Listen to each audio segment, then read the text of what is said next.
Before he was a ghost, before he was a blade in the dark, Oswin was a boy. Then came fire. The year was 1066. William the Bastard had crossed the channel and brought hell with him. They killed his parents in front of him. His mother burned alive inside the cottage. His father run through with a Norman sword while shielding his children. His sister was taken, dragged screaming by a knight with a red plume. Oswin tried to chase them, but the blow came from behind.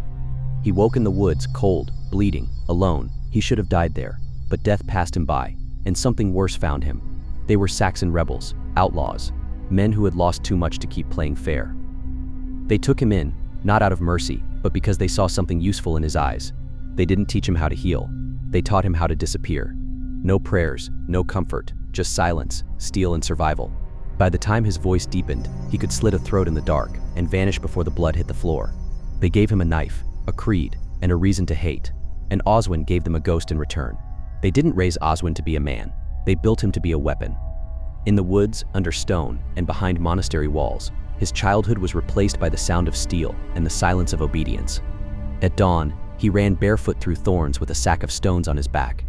At dusk, he fought blindfolded against grown men. If he lost, he bled. If he won, he bled slower. They trained his ears to hear lies, his eyes to see weakness, and his hands to kill without thought. If he hesitated, they hit him. If he cried, they starved him. He learned poisons from monks who once served kings. He learned stealth from thieves, and pain from everyone. He slept in a cell smaller than a coffin, spoke only when spoken to, ate only when ordered. His name faded, his voice dulled, the boy was gone. They replaced his smile with silence, his warmth with calculation. They taught him to slit a throat in one breath, and recite scripture in the next. The final test wasn't a duel, it wasn't even a mission. They brought him a man who betrayed the resistance, bound, bruised, begging. Oswin didn't speak, he simply obeyed. He passed the test. He was no longer a boy, not a rebel, not a Saxon. He was now something worse and more useful, and he belonged to the shadows. Oswin wasn't trained to fight battles, he was trained to end them. Quietly, but every mission he took was more than dangerous, it was a sentence. Because in his line of work, escape was never part of the plan. He was sent into Norman castles, disguised as monks, stable hands, even jesters. Sometimes he watched his target for weeks, smiled at them, served them wine, cleaned their boots. The kill came fast, a blade to the throat, a whisper of poison, a fall down the stairs. But once the job was done, there was no ladder out, no backup, no reward. Escape was optional. Martyrdom was expected. Sometimes he didn't even try to run. The resistance called it devotion. The Normans called it terror. Oswin called it survival, until it wasn't. He once hid in a stable for 4 days beneath a manure cart just to get a clear shot at a nobleman's neck during morning prayers.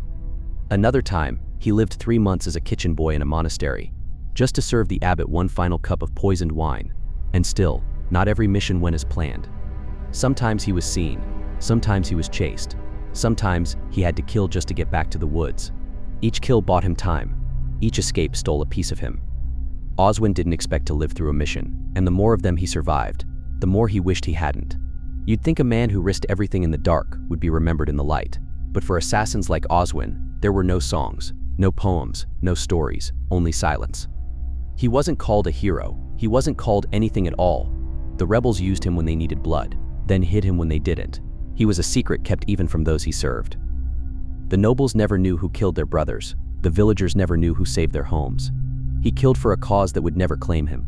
When the resistance leaders met with nobles and planned uprisings, Oswin wasn't invited. He waited outside, beside the horses.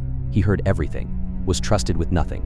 No feast was held for him. No maiden kissed him in thanks. No children looked up to him with awe. His name was only whispered, and even that not too loudly. He had become the blade, but never the hand that held it. Even among allies, he was something to fear, not follow. He once saved an entire village from being razed by killing a baron before the order was signed. They never knew. They never thanked him. He never told them. Oswin wasn't forgotten because he failed. He was forgotten because he was invisible by design. And in a world that sings of banners and glory, there is no verse for the man who only left footprints in the dark. You can train a man to move without sound, to strike without mercy, but there is no training for the day you stop trusting the sound of your own footsteps. To the Normans, he was a ghost, a wanted man, worth silver to anyone who could name him. To the villagers, he was a shadow in the mist, and to his own brothers in the resistance, he was a reminder of what they might become. One night, Oswin saved a rebel scout from a group of Norman soldiers. The next day, that same scout tried to poison him over a cup of mead. He stopped sleeping near others, ate only what he grew, hunted or cooked himself. He'd learned the hard way, loyalty was paper thin when blood was on the table. One night he heard footsteps while sleeping. He slit the throat of the man before the torch reached his face. Turned out to be a messenger, sent with news of a truce. After that they called him paranoid. He called it staying alive. Oswin trusted no one, not the rebels, not the peasants, not the monks who patched his wounds, because he knew how easily a smile could hide a dagger. By the time he was 30, Oswin had no friends, no companions, no allies, only enemies and those who hadn't turned yet. He'd escaped dozens of times, outrun death, outsmarted generals, outlived every man who trained him. But luck isn't loyalty, and fate doesn't play favorites. It happened in York, a trap disguised as a mission. The message said the bishop was unguarded. The message was wrong. They beat him until he couldn't stand, dragged him through the streets in chains. The same people he'd once protected now threw stones at him. They put him in a tower built for traitors, a place with no windows, no priest, no light. For 13 days he heard nothing but the clank of his own chains. Then came the questions. Who trained you? Who do you serve? Who's next? He answered every question the same way, with silence. They broke his fingers, starved him, cut him, dangled him by the wrists. He didn't scream, not once. On the 9th day, he bit off his own tongue, just in case he lost control. He didn't escape with a clever trick. He escaped because of chaos. A fire started in the kitchens. The guards panicked. Doors were left open. He crawled out half dead. He made it out, but part of him didn't. The part that believed in purpose, the part that remembered why he began. Oswin lived through the tower, but he left a corpse behind. Oswin didn't die in battle, didn't fall to poison, didn't vanish in the night like the stories say. He simply kept living. He never returned to the resistance, never sought out old allies, never asked if the war was won, because somewhere along the way, the mission stopped mattering. He lived in the marshes, in caves, in places where no man stayed long. Sometimes he spoke to birds, sometimes to no one at all. His hands still remembered the kill. His body still flinched at noise, but his heart had long gone quiet. No one told stories of Oswin. No bard sang of his name. No grave was carved for him. He had taken so many lives, and in return, left behind no proof he'd ever lived. And maybe that was the cost of walking in shadows. No legacy, no peace, no echo, just a whisper, swallowed by time, and a name no one dared speak. So next time you come across an assassin, please give them a hug, because you wouldn't last a day in their lives.